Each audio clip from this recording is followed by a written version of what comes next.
വയോധികനെ helmet കൊണ്ട് ആക്രമിച്ച് പരിക്കേൽപ്പിച്ച പ്രതി അറസ്റ്റിൽ. സ്കൂട്ടറിൽ യാത്ര ചെയ്ത് വരികയായിരുന്ന വയോധികനെ വഴിയിൽ തടഞ്ഞു നിർത്തി ഹെൽമറ്റ് കൊണ്ട് ആക്രമിച്ച് പരിക്കേൽപ്പിച്ച പ്രതിയെ പെരുന്നാട് പോലീസ് അറസ്റ്റ് ചെയ്തു. റാന്നി പെരുന്നാട് കൂനങ്കര പുളിമൂട്ടിൽ വീട്ടിൽ 35-കാരൻ ഷൈൻ ഷാജിയാണ് പെരുന്നാട് പോലീസിന്റെ പിടിയിലായത്. പെരുന്നാട് കൂനക്കര കൊച്ചുവടക്കേതിൽ വീട്ടിൽ 75-കാരൻ രാജുവിനാണ് മർദ്ദനമേറ്റത്. ഇവർ ബന്ധുക്കളാണ്.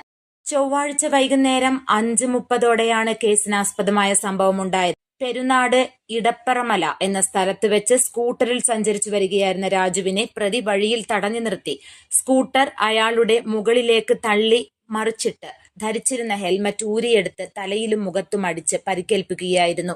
സാമ്പത്തിക ഇടപാടുകളെ ചൊല്ലിയുള്ള തർക്കമാണ് ആക്രമണത്തിന് കാരണം. ഗുരുതരമായി പരിക്കേറ്റ് റോഡിൽ വീണുകിടന്ന രാജുവിനെ നാട്ടുകാർ പെരുന്നാട് ഗവൺമെന്റ് ആശുപത്രിയിലും തുടർന്ന് പത്തനംതിട്ട ജനറൽ ആശുപത്രിയിലും പിന്നീട് വിദഗ്ധ ചികിത്സയ്ക്കായി കോട്ടയം മെഡിക്കൽ കോളേജിലും എത്തിച്ചു. രാജുവിന്റെ മൊഴി രേഖപ്പെടുത്തി കേസ് രജിസ്റ്റർ ചെയ്ത പെരുന്നാട് പോലീസ് ഉടൻ തന്നെ പ്രതിയെ അറസ്റ്റ് ചെയ്തു. Perunad police inspector SHO R Roy, SI Reji Thomas, SCPO Rajesh, CPOമാരായ അരുൺ, രാഹുൽ, രാംപ്രകാശ് എന്നിവരടങ്ങിയ സംഘമാണ് പ്രതിയെ അറസ്റ്റ് ചെയ്തത്. കോടതിയിൽ ഹാജരാക്കിയ പ്രതിയെ റിമാൻഡ് ചെയ്തു. News bureau, Pathanamthitta.